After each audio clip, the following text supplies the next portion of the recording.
Salut à toutes et à tous, soyez les bienvenus dans Match après match, 40 minutes, 3 intervenants autour de la table pour parler bien évidemment de votre sport favori. Installez-vous confortablement pour écouter ce soir l'incomparable Michael Bunion pour la rédaction. Salut Michael. Bonsoir Vincent. Carlos Varela, notre flamboyant consultant. Bonsoir Carlos.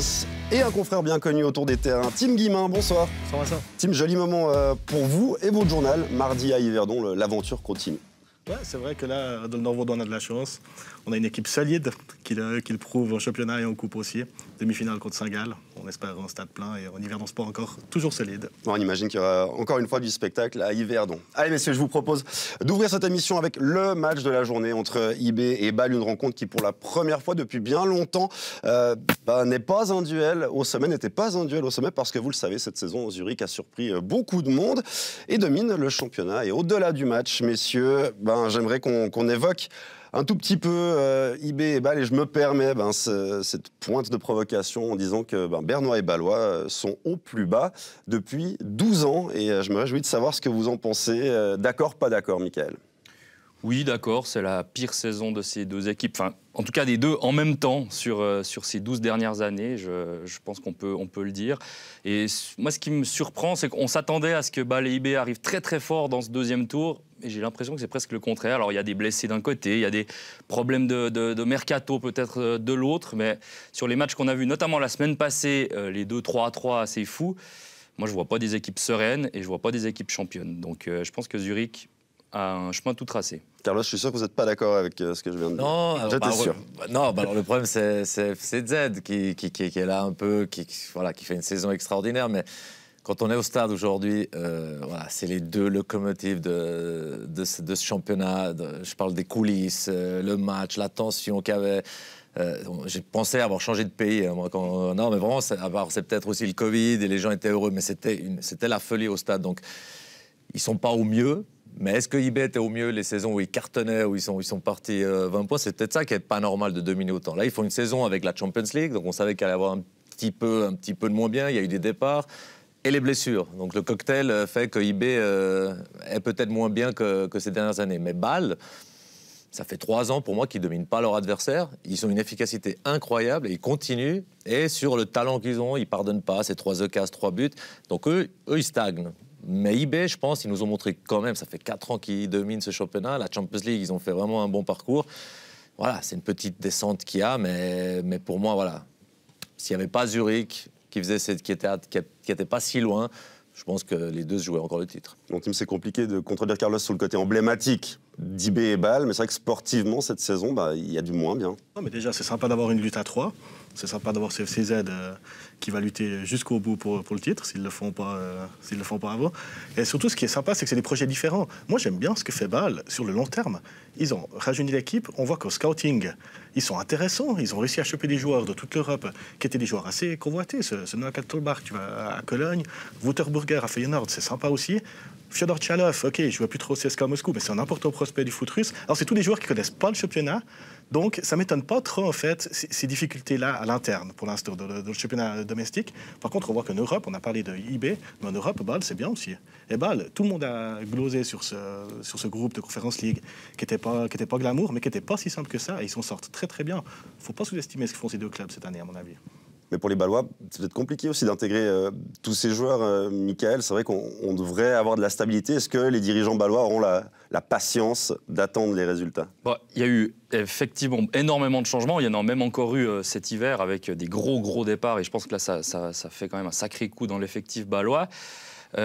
Bâle était très bien parti. Il y a eu un peu cette euphorie. Esposito, Cabral, Jegrova, c'était très fort, très technique. On s'est dit, oulala, Bâle, cette année, ce sera imbattable. Je pense que les 4 premiers matchs, il y a eu 2 fois 6-1. Donc, on s'était dit, waouh, Bâle, très fort. Et finalement, c'est un peu retombé. Il y a eu effectivement cette Conference League qui a aussi eu un rôle peut-être négatif, c'est-à-dire qu'avec tous ces déplacements, avec énormément de matchs à jouer, je crois qu'il y a le même nombre de matchs du côté d'IB et de Bâle, ça complique les choses. Zurich s'est concentré sur ce qu'il avait à faire, c'est-à-dire les matchs de championnat. Et en ce moment, maintenant, vous me posez la question peut-être sur Ramon, je vois un peu où vous vouliez en venir, sur est-ce que Bâle va garder Ramon jusqu'au bout. Ça dépend de l'objectif de Bâle. On parlait d'aller chercher des joueurs à l'étranger, de jouer peut-être avec des joueurs plus jeunes. Donc, je pense que l'objectif reste d'aller chercher le titre. Maintenant, s'ils finissent 2e ou 3e, je ne suis pas certain qu'ils vont virer Ramen, donc à voir. Vous parlez, Carlos, du statut emblématique de ces clubs, mais coacher ces clubs-là, ça demande aussi de supporter beaucoup de pression. Ah ouais, c'est clair. Puis pour les joueurs, le maillot, pour certains, il est plus lourd qu'un autre. Hein. Là, il ne te pardonne pas. Voilà, tu as 5 matchs, au niveau de l'intensité, tu dois être 5 fois présent. Il y a des clubs, j'ai connu les deux choses, tu as un peu de crédit. Donc là, il y a des joueurs, il faut qu'ils assument leur statut d'être joueurs de ces clubs-là. Là, quand on entend la table, on parle souvent de la stabilité. Là, on parle des changements d'entraîneur, des changements. Et je pense que ça, et c'est là où je suis fier d'avoir Zurich, que si les autres clubs, je trouve que c'est positif pour la Super League d'avoir les deux clubs qui ne sont pas stables, parce qu'il y a eu des départs, parce que ça passe seulement de départ, à Bâle, l'entraîneur qui est toujours sur la sellette, mais moi je suis content quand ça ne tourne pas pour ces clubs-là, ou en tout cas moins bien que celui qui est peut-être plus stable. Et Zurich, saison difficile l'année dernière, ils étaient 8e, il n'y a pas eu un chamboulement incroyable, il y en a qui les ont pronostiqués... Dernier, j'en fais partie. Et puis j'aime bien quand ça paye, parce que c'est bon signe, parce que ce serait presque alarmant pour la Super League si personne profiterait des petits soucis qui ont les deux gros, parce que pour moi, c'est les deux gros. Donc il faut être fier de Zurich, pour l'image de la Super League. Et j'aime bien, voilà, stabilité, Zurich l'a eu, les deux autres ne l'ont pas. Et puis ils en payent un peu les conséquences au niveau footballistique. Pour moi, c'est beau parce que le foot, c'est aussi ça. C'est pas qu'avoir des noms, un entraîneur, de l'argent, et puis on joue, et puis on est champion. Donc, très bien que ce soit comme ça. Il y a de la stabilité, je suis d'accord. Il y a quand même eu un licenciement d'entraîneur avec Ludovic Magnan. Et quand on parle de stabilité, on prend souvent l'exemple du Servette FC, qui est peut-être un petit peu trop stable, à mon avis aussi. Parce que là, on voit, il manque peut-être cette étincelle-là dans les transferts de recrutement qu'a su faire le FCZ, justement. Et je suis d'accord, la stabilité, c'est une valeur en laquelle je crois beaucoup. Et je suis tout à fait d'accord avec ce constat-là. Mais je pense qu'aussi, il a eu les petits aménagements qu'il a fallu au FC Zurich. Mais Brighton Reiter, c'est un peu comme David Wagner. Hein. C'est un coach allemand qui ne connaît pas le championnat, qui arrive. Qu'est-ce qu'il a fait de différent? Parce que l'effectif, sur le papier, il est quand même moins bon à Zurich qu'à IB. Qu'est-ce qu'il a fait de différent pour que ça fonctionne autant bien? Je pense qu'il a eu l'intelligence déjà de s'adapter à son effectif et de ne pas justement tout chambouler. C'était un petit peu la crainte que certains suiveurs du FCZ avaient en disant voilà, on va très chercher des joueurs surcotés ou sous-cotés en Bundesliga. Alors il y a Maurice Leitner qui est venu, il n'a pas eu tant que ça finalement. Et je pense qu'il a l'intelligence de bien s'adapter au football suisse. Non, et puis je pense que ce qu'il a fait de bien, et on le voit, c'est qu'il a lancé la carrière de pas mal de joueurs qui étaient déjà là. Il a transformé des joueurs. Et ça, quand un entraîneur arrive, il n'y a pas trop de transferts, etc. Mais redonner la confiance à un Chizai, qu'on savait que le déchet qu'il avait, tout à coup, il ne l'a plus. Guerrero, c'est quasiment le meilleur latéral gauche. Tezin, on dirait que... Donc, il doit avoir... Quand tu fais ça avec un joueur, OK, mais il a redonné une confiance. Après, les résultats ont aidé. Mais je trouve que même si on regarde la chance qu'a eu Zurich au début de saison, avec, c'est vrai, passablement de points un peu chanceux, ils ont continué à bosser. Aujourd'hui, ils sont vraiment meilleurs qu'au départ. Donc, c'est pas une équipe qui a dit voilà, on a de la chance, on est là, oui, on reste comme ça. Ils progressent, il y a des combinaisons. Chaque balle arrêtée, on voit qu'il y a quelque chose de nouveau. Donc voilà, l'entraîneur, c'est une bonne pioche. Mais dans la stabilité, on parlait de Servette avant, Servette, c'est quand même stable. De la promotion, Europe, ils se maintiennent là. C'est vrai qu'après, il faut faire un pas, mais voilà, ces clubs-là, j'aime quand, au moins, ils ne souffrent pas pour la relégation, quand il y a le mot stable qui fait vraiment partie de leur registre. Donc, moi, je trouve que l'entraîneur Zurich a amené ça. Ouais, puis il avait une idée de base. Il voulait partir, apparemment, avec ce 3-5-2 dès le début de la saison. Du coup, le recrutement, ils l'ont fait en conséquence. Guerrero, Braniazevic, c'est des joueurs qui jouent dans ces pistons, qui doivent jouer dans les couloirs. Et on voit que, par contre, si eux ne sont pas là, ça peut quand même chambouler un petit peu le FCZ. Donc là, ils ont clairement visé ce genre de joueurs. Et Brighton Reiter savait très bien ce qu'il faisait en début de saison.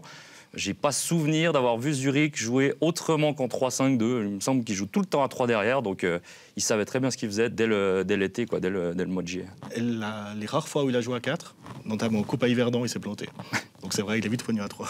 Voilà, vous aviez l'exemple parfait, Tim. OK, il y a Zurich qui sont brillants, ça je l'entends bien, mais est-ce qu'on n'est pas en train de trouver un peu des excuses à IB et Bâle? Il y a quand même 12 et 10 points de retard sur le FCZ. Non, parce que moi je trouve qu'il y a un bon parcours européen en parallèle et c'est important. C'est tellement important pour la Suisse. Alors IB n'est pas sorti du groupe, mais a fait honneur au maillot. Et finalement, 10 et 12 points, OK, il reste un tour et demi, voire même plus. Moi je ne pense pas qu'il reste écart à l'arrivée. Donc moi au contraire, je trouve ce championnat de Super League très spannend. Bon, il y a quand même une politique de transfert qui en a surpris plus d'un à Berne avec ses départs. Alors certains étaient attendus, hein. Samé, ça fait longtemps qu'on se disait qu'il allait certainement partir, ça a été fait cet hiver. Mais quand même, cette équipe, vous n'avez pas le sentiment qu'elle s'est beaucoup affaiblie avec ses départs des Bichère, d'Efti et surtout de Martins, tout à coup, un peu dans les dernières minutes du mercato? Alors sur le principe, j'étais plutôt à dire non. Voilà, je pense que des départs d'Efti, des Bichère, ils sont largement compensables. D'ailleurs, il y a eu Blum qui est arrivé d'Yverdon, qui a fait d'ailleurs des très bons matchs depuis qu'il est arrivé. Je pense qu'il y avait de quoi faire. Maintenant, l'autre problème, c'est que depuis, ils perdent des joueurs sur blessure. On a des gros joueurs, des Fasnart. Il y a eu Ngamaleu qui n'était pas là pendant un mois à la CAN. Aujourd'hui, on a déjà vu que son retour a fait énormément de bien. On a Camara qui vient de se blesser. Peut-être Lustenberger aujourd'hui. On voit sa sortie à l'instant. Ça peut faire beaucoup, trop, et on a vu aujourd'hui que sur le banc, les solutions, elles étaient plutôt côté balois. Alors finalement, ça a tourné en faveur d'IB parce qu'il y a eu ce carton rouge. Ça a tourné dans le bon sens pour IB, mais sur le long terme, s'il y a beaucoup trop de blessés, il y a encore Elia que je n'ai pas cité, qui est absent et qui lui fait énormément de bien lorsqu'il est là. Ça peut chambouler le championnat. Zurich, de son côté, pas énormément de blessures, et là, ça joue aussi beaucoup là-dessus. Ouais, non, c'est clair. Le cocktail blessure-départ, c'était pas prévu, les blessures. Après, il faut pas oublier, et j'ai eu la chance de parler avec des gens du club, il y a les finances. Il y a le Covid, il y a eu des choses, et ils ne pouvaient pas négliger quasiment sur deux joueurs 10 millions. Ils en avaient besoin. Et puis après, il y a eu Martins. Sportivement, ça m'avait plus fait peur parce que voilà, c'était quand même au moins le numéro 3 dans l'axe. L'offre était irrefusable, donc les clubs suisses, Cabral à Bâle, c'est un peu le même topo. Donc on est aussi dans une phase où les clubs suisses, ils n'allaient pas se gêner de vendre, quitte à pas sucrer la saison. Mais s'il y avait une saison peut-être où il fallait le faire, c'était celle-là. Et puis les blessures, c'est vrai, IB depuis 4 ans, je ne comprends pas comment les autres clubs n'essaient pas de les imiter. C'était leur force, c'était les ailiers, la vitesse, les 1 contre 1. Et là, depuis un moment, il n'y avait ni Ngamaleu ni Elia. Ils ont souffert. À Saint-Gall, ils n'avaient pas d'armes. Et aujourd'hui, voilà, comme Mickaël le dit, il y a Ngamaleu qui a amené ce feu. Et tout de suite, ça fait un IB plus percutant. Le public aime ses joueurs. Donc voilà, c'est vrai que les départs au début, ça va. Mais si on rajoute les blessures, que ce soit IB, Bâle, Manchester, etc., ça devient compliqué. Ouais, puis Christophe Spicher travaille tellement bien. Ils étaient anticipés, ces départs. Ils savaient qu'avec Quentin Masseras, il fallait peut-être un peu de temps pour s'habituer au très très haut niveau de la Super League. Il avait évidemment connu le FC Sion, mais pour jouer dans une équipe de pointe, il fallait du temps. Ils lui ont laissé ce temps-là. Maintenant, c'est le titulaire. Avec Rieder, avec Sierra Mio, ils avaient les remplacements. Donc tout ça, c'était anticipé. Les départs étaient anticipés, évidemment, par les blessures. Pour revenir sur les blessures, justement, j'ai quand même un petit problème avec Wagner. On critiquait des fois Gerardo Seoane qui tournait quasiment à chaque match, qui faisait jouer. On pouvait faire les changements à l'avance. Ouais. Voilà, il faisait jouer 18 joueurs quasiment, tout le temps. Il changeait à la 60e, il savait ce qu'il faisait, etc. Là, Wagner a changé de stratégie et je me dis c'est peut-être aussi ça qui fait qu'il y a des joueurs qui se blessent plus facilement. Alors c'est facile de dire ça, mais IB a eu énormément de matchs. Fasnart, par exemple, a peut-être tiré sur la corde. Il y en a d'autres qui ont aussi tiré sur la corde.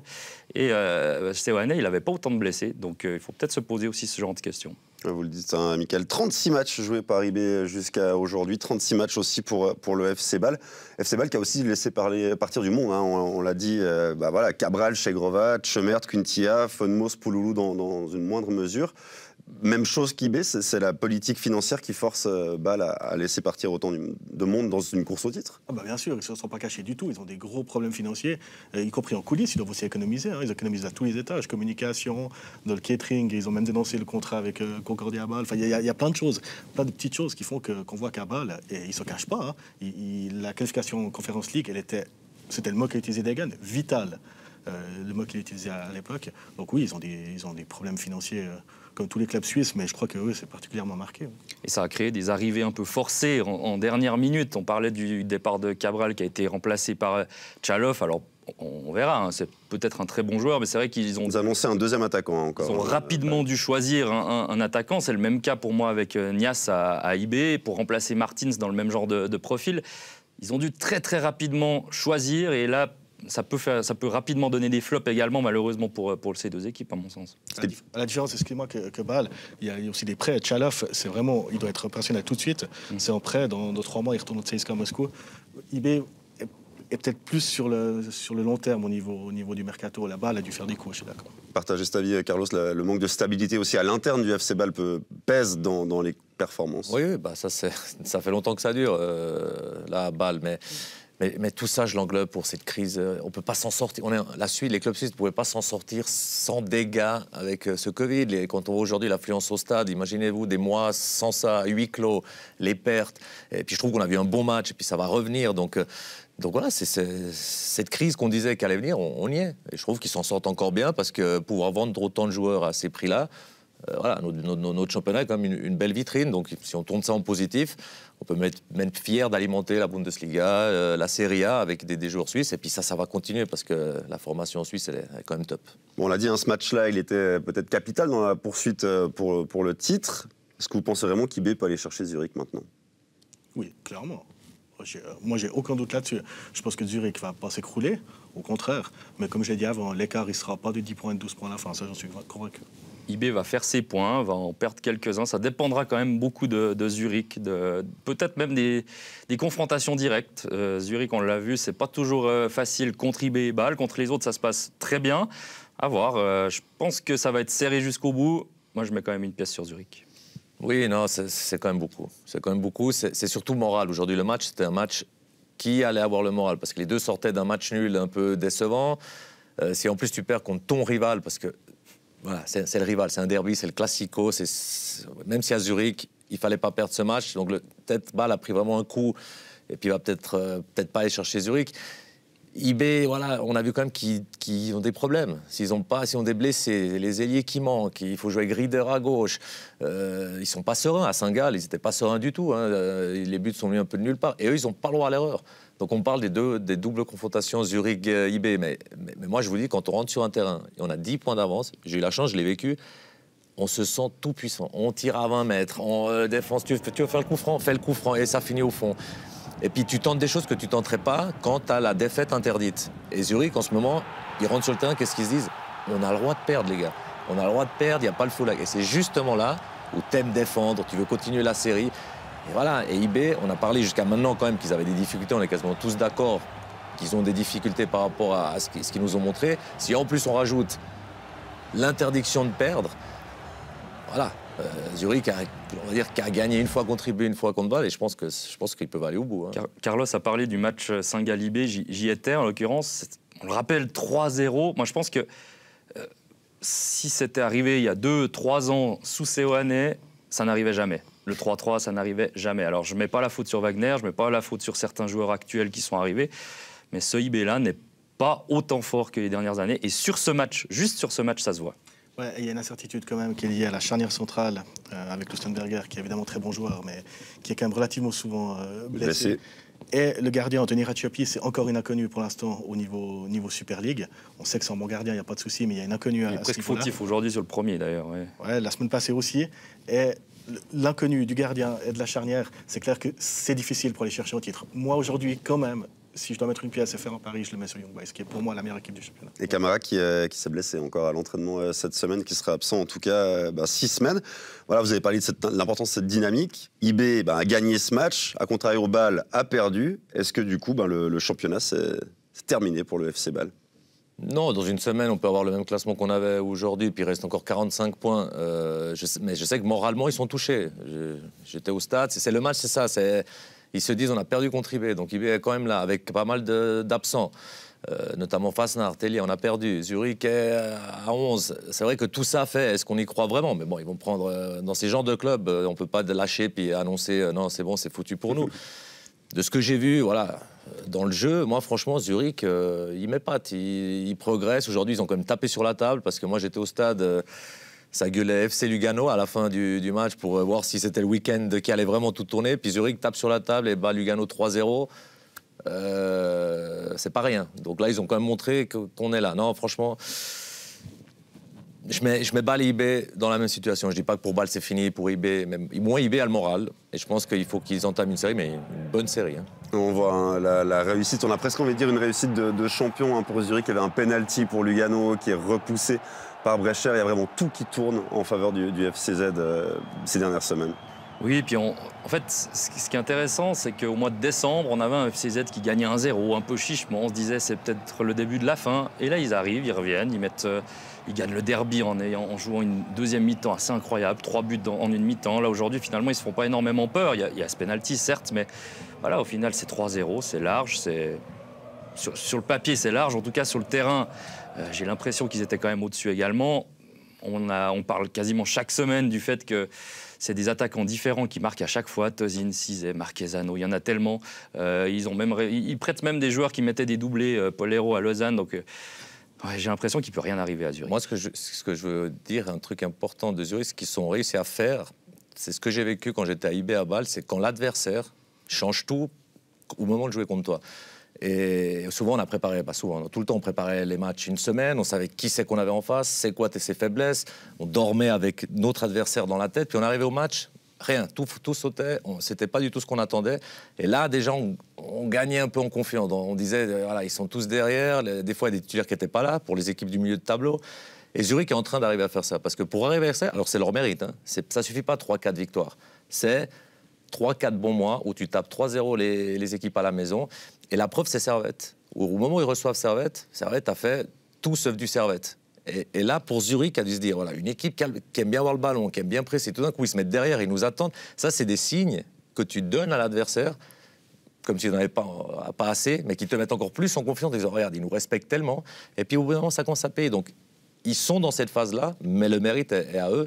Et quand on voit l'adversaire qui change ses plans contre ton équipe, c'est que tu as fait du bon boulot. Carlos, vous mettez IB et Bâle sur le même niveau, mais vous étiez au match aujourd'hui. Au classement, ouais.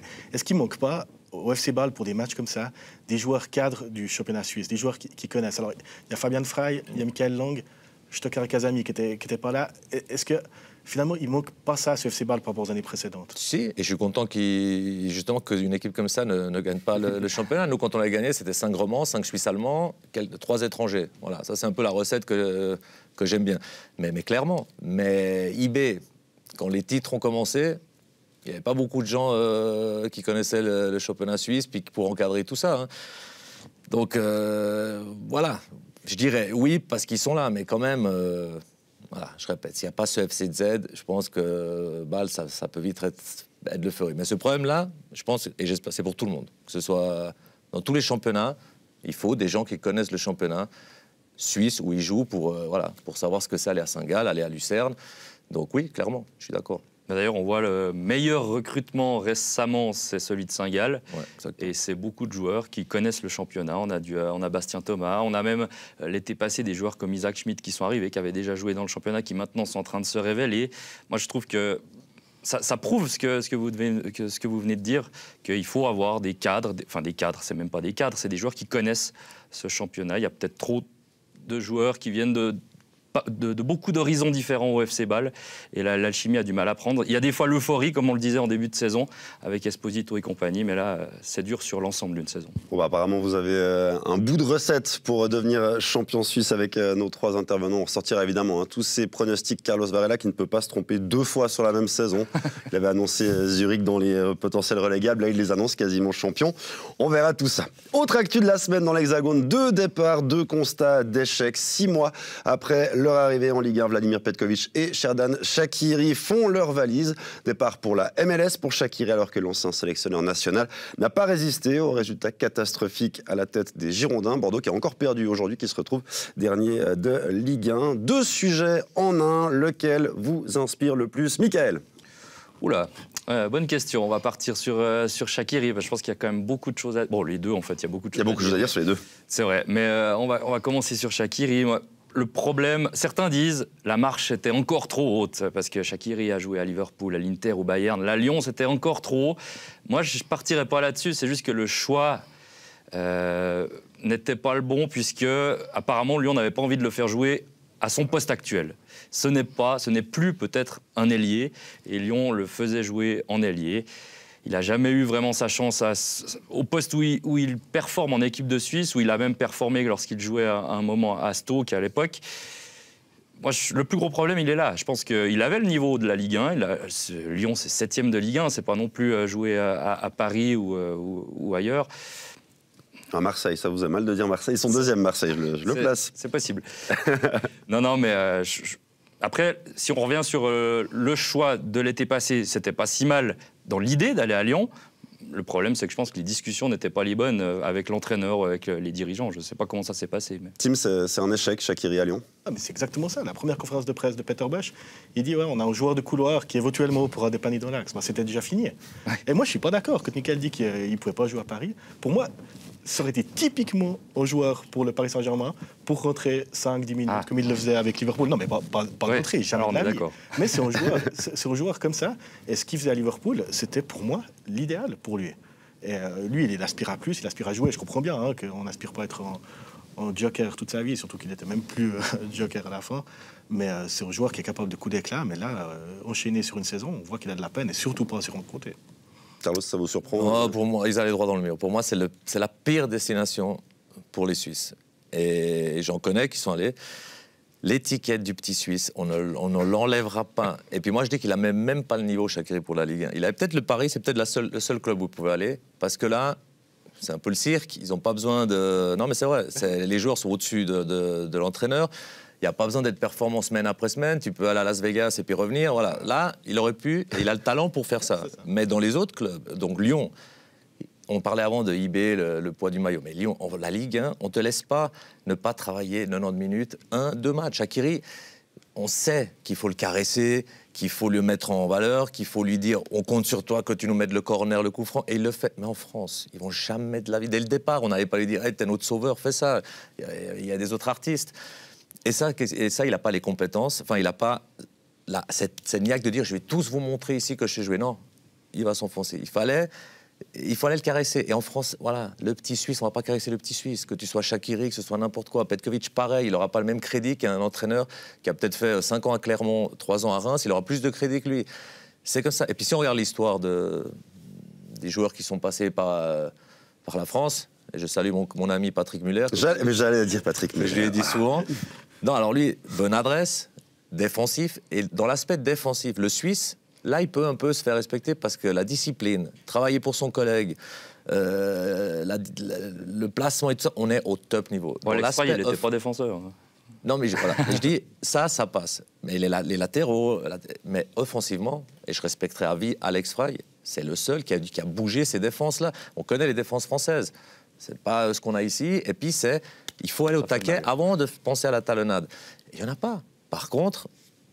Dans d'autres pays, Bundesliga, alors là, il y en a des stars suisses qui en Belgique, Frey qui cartonne alors qu'il était même passé par la France qui s'était planté, Endoy qui revient, bon, la liste est longue.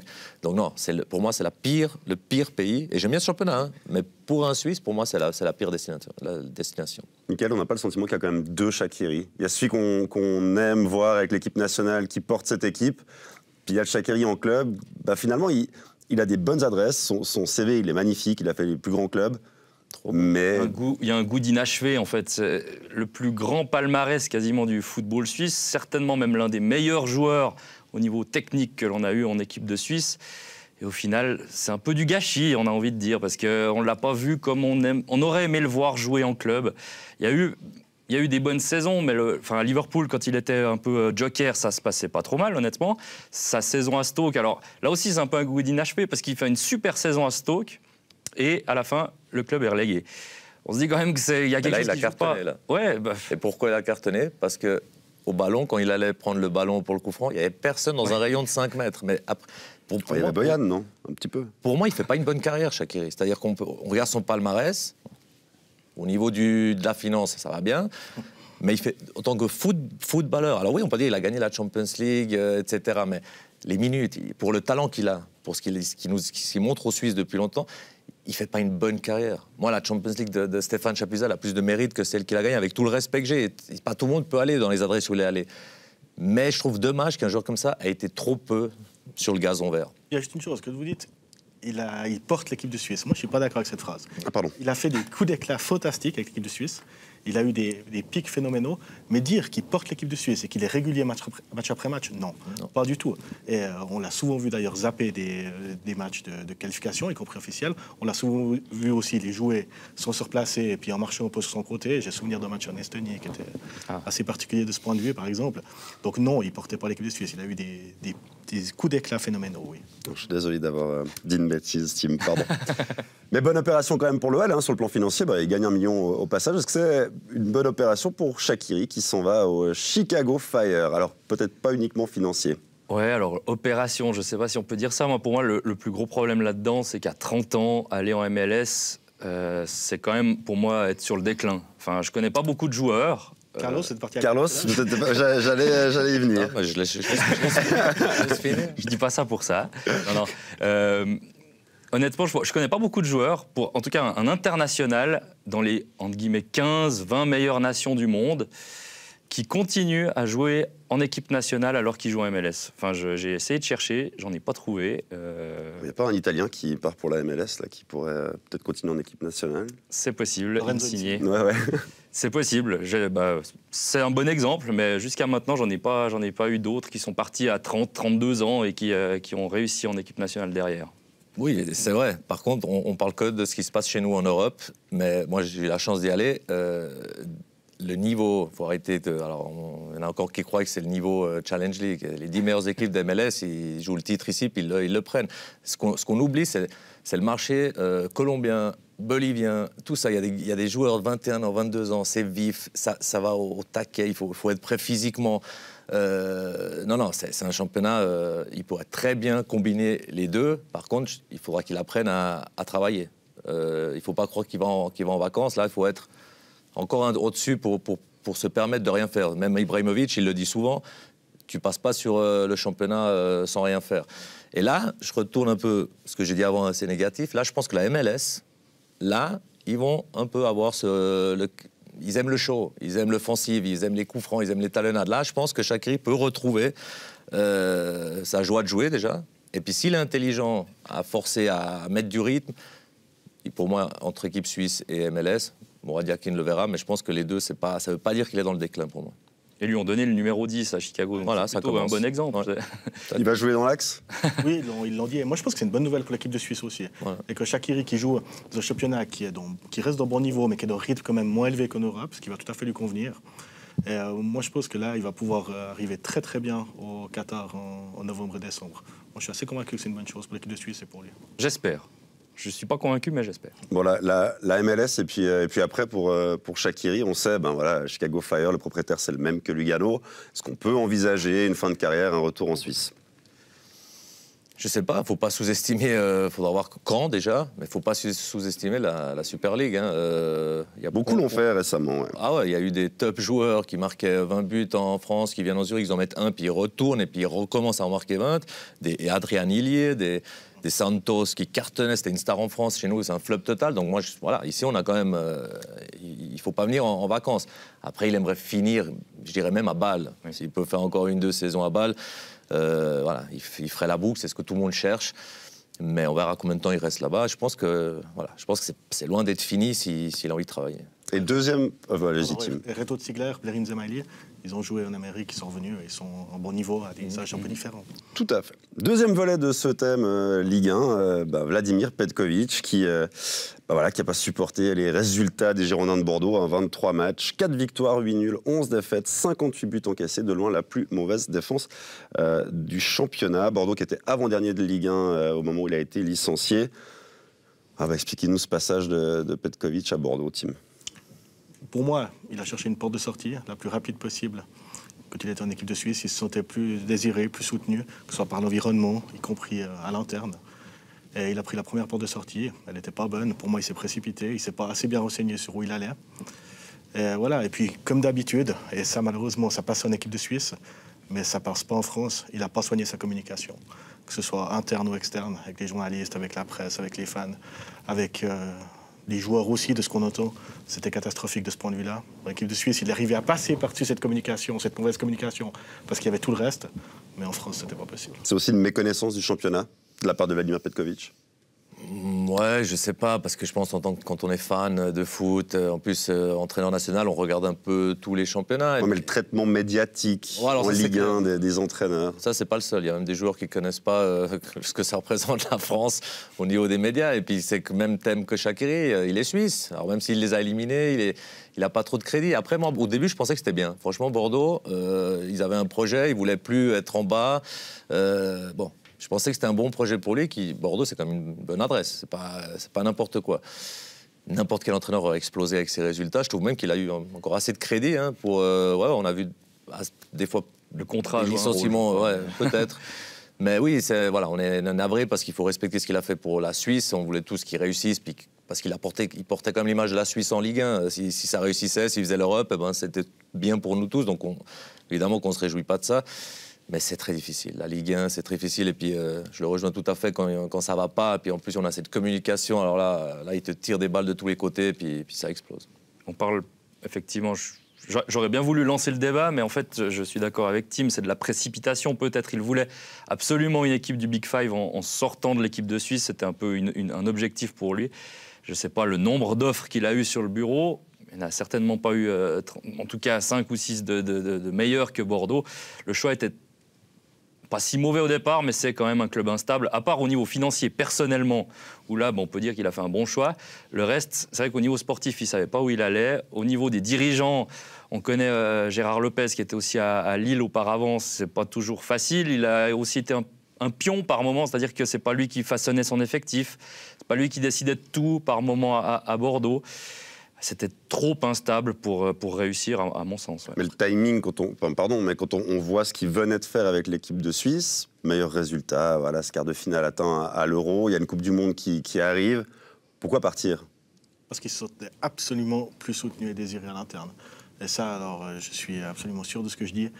Il y a des choses qui ne lui ont pas plu, notamment après le deuxième match de l'Euro, où là, il a été remis en cause sévèrement. Et là, il a cherché du soutien à l'interne auprès de l'ASF. Et il n'a pas ressenti ce soutien. Il n'a pas aimé non plus la manière dont il a été traité médiatiquement. Mais ça, j'ai envie de dire, et j'y reviens, c'est de sa faute à 100%. Et ensuite, voilà, il a eu Fenerbahçe. Ça, c'était confirmé. Il a eu peut-être le Zénith de Saint-Pétersbourg. Ça, c'était pas confirmé. Il a eu Bordeaux. Il a choisi Bordeaux. Voilà. Je ne sais pas si c'était de sa faute, parce que moi, j'ai travaillé avec lui. Alors, c'est vrai qu'il accepte très mal la critique. La critique pas où c'est pas argumenté, alors imaginez en France. Mais où c'est pas de sa faute, c'est que même dans les derniers résultats suisses, avant ce match qui a tout chamboulé, on lui tapait dessus. Hein. Les 2 premiers matchs, on lui tapait dessus. Shaqiri qui n'était pas performant. C'est vraiment le match qui a tout renversé, ce match contre la France. Et je pense qu'il avait déjà décidé. Moi, je dégage après. Et c'est vrai qu'il a été quand même mal aimé. C'est côté suisse-allemand, ils lui ont rien pardonné. Il le critiquait pour tout. Quoi. C'était un match, ouais, mais il n'y a pas la manière. Un match, il n'y a pas le résultat. Depuis quand la Suisse a eu manière plus résultat? On dirait que voilà. Donc ils ont été très sévères avec lui. Et comme le dit très bien Tim, c'est que il était le mal aimé. Ça dérangeait. Ça a frôlé. Alors, on a vu avec Mourad Yakin après, hein, mais c'est très dur d'être sélectionné suisse. Il y a eu du racisme, hein, il y a tout eu. Hein, donc ça, il faut le dire aussi, il faut l'accepter. Puis peut-être quand il y a du racisme, des insultes, il n'est pas soutenu par l'ASF qui fait peut-être pas ce qu'il faut pour le mettre en valeur, ça l'a vexé. Et je pense que précipitation, oui, mais je pense qu'il voulait vraiment... et puis en plus, avec ce succès de France, voilà, il est parti pour moi par la grande porte. Mais c'est juste, il était très très mal accueilli. Et ensuite, il s'est fermé. Et il s'est fermé de tous les côtés, à part à l'interne, parce que son staff a toujours loué sa communication à l'interne, la façon dont il se comportait avec les joueurs, très respectueux, y compris la manière dont il est parti. Il est parti très très bien avec les joueurs, il les a salués avec tout le monde et tout. Par contre, ce qui n'allait pas, c'était sa communication avec l'externe. Et les supporters ne pouvaient pas s'identifier à lui. Et d'où j'ai suivi l'équipe de Suisse pendant 4 ans, absolument tous les matchs. Il n'y a pas une fois en conférence de presse, il nous a donné envie de le suivre. Alors, les résultats sont exceptionnels. Et moi, il y a une stat que j'aime ressortir. C'est que sous sa direction, la Suisse est sortie à chaque fois des groupes. Il n'y a que 2 autres pays qui ont fait ça, c'est la France et la Belgique en Europe. Oui, c'est ce qui compte. C'est ce qui compte. Parce que moi, la presse, il a presque mis comme ennemi. Quand tu es mal accueilli comme ça, il essaie peut-être de dire, moi je mets une barrière tout de suite, mais moi j'ai travaillé avec lui et c'est une super personne. Comme il te parle, c'est toujours entre 4 murs, que ce soit positif, négatif. Et puis il a fait la même chose avec ça. Donc les résultats ne sont pas venus tout seuls. Et voilà, s'il a eu des problèmes de communication, c'est pas toute sa faute. C'est peut-être parce que... Mais il n'a pas eu le même traitement que les anciens sélectionneurs, qui avaient aussi peut-être, si on prend l'exemple d'Ottmar Hitzfeld, qui avait un nom peut-être un peu plus connu, et ça aussi, ça peut changer quelque chose, mais je pense qu'il l'a effectivement mal pris. Non, mais la presse, c'est pas important, je suis d'accord. La population, déjà plus. Et c'est là, il n'a pas su créer ce lien avec la population suisse. La presse, c'est accessoire. Qu'ils soient fâchés avec des journalistes du Blick ou du Tagesanzeiger, c'est pas très grave. Qu'il le soit avec la population un peu plus. Bon, ben voilà pour la fin de cette aventure en France, ou en tout cas à Bordeaux, pour Vladimir Petkovic. On lui souhaite évidemment tout le meilleur pour la suite, c'est qu'il retrouve rapidement un club. Et il nous reste un élément à évoquer, messieurs, mardi, c'est le retour de la Ligue des Champions avec le coup d'envoi des 8e de finale. Et puis, quel coup d'envoi avec peut-être le plus gros choc de ces 8e entre le PSG et le Real. C'est presque devenu un classique de la Champions League. 4e double duel entre ces 2 clubs sur les 6 dernières années. Un match qui vient avec son lot de stars, de rumeurs et normalement de spectacles sur le terrain. On espère évidemment en avoir. Michael, on est à 48 heures de ce match. Est-ce que l'impatience monte de votre côté ? Ah oui, alors l'impatience, c'est clair. Des gros matchs pareils, on les attend, surtout un PSG Real. pour lancer un petit peu cette campagne européenne du deuxième tour, j'ai l'impression que c'est ce qui pouvait arriver de mieux. L'histoire Mbappé, en plus, est-ce qu'il va aller au Real, etc. Donc ça, on dirait que c'était fait exprès. Je ne vais pas remettre en cause le tirage, mais on pourrait croire que tirer une troisième fois. C'est vrai, il y a déjà eu 2 tirages, donc c'est compliqué. Mais pour revenir après au match, moi, en plus, je pense que sur ce genre de match-là, il n'y a pas forcément de favoris. On a 2 équipes qui sont sur peut-être une montée en puissance côté PSG, le Real qui fait ses matchs en Liga sans être impressionnant, mais tout va se jouer vraiment, c'est sur un match, c'est sur 2 matchs. C'est là qu'on voit les équipes, c'est là qu'on voit lesquelles sont préparées pour jouer la Ligue des Champions. On a toujours eu des petites surprises également, on se rappelle de Chelsea qu'on n'attendait pas à ce niveau-là, et là ça peut être le PSG, ça peut être le Real, ça peut être quelqu'un d'autre. Honnêtement, même sur les 16, là on parle du PSG et du Real, il y en a beaucoup qui peuvent être titrés à la fin.